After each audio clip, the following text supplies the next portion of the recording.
Өңірдің кіріс көзі өткен жылдарға қарағанда 25-те 7 миллиардқа артқан. Облыс басшысы бұл қаржылар оңтүстік өңірінің әлеуметтік, білім, денсаулық саласын дамытуға бағытталатынын айтты. Сондай-ақ мемлекеттік өрлеу жобасы аясында әлеуметтік төмен отбасылардың әлеуетін көтеруге 1,7 миллиард теңге қаржы жұмсалады. Өрлеу жобасы аясында 58.546 аз қамтылған азаматтарды әлеуметтік қолдауға қосымша 1,7 миллиард теңге бағытталуда. Білім беру нысандарының құрылысына 1 миллиард теңгеге жуық қосымша қаржы қарастырылып отыр.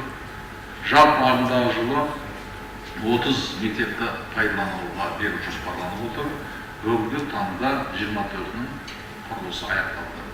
Сондай-ақ халықты тұрғын үймен қамтуға да қосымша қаржы қаралған. 2,3 миллиард теңгеге Шымкент қаласында 29 көпқабатты үйлердің құрылысы басталады. Сондай-ақ 137 елді мекенді көгілдір отынмен қамту үшін салынған 3 бірдей автоматты газ тарату жүйесі жыл соңына дейін іске қосылады деп күтілуде. Нәтижесінде биыл Арыс, Кентау қаласы мен Отырар ауданындағы халық 100% газбен қамтамасыз етіледі.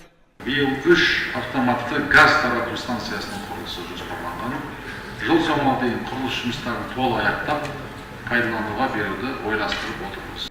Сондай-ақ кәсіпкерлік, индустриалды инновациялық даму және туризм басқармасының құрамында болған туризм саласы өз алдына туризм және сыртқы байланыстар басқармасы болып өзгерді.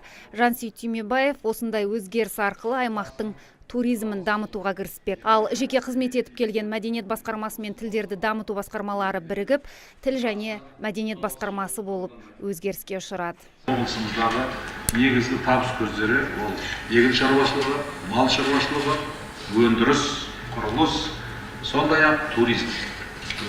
Яғни осы туризм саласында да біз ары қарай дамытуымыз керек. Сондықтан да туризм және сыртқы байланыстар басқармасын кәсіпкерлік басқармасынан шығарып отырмыз. Өткенде өздеріңізге айтқан болатынмын.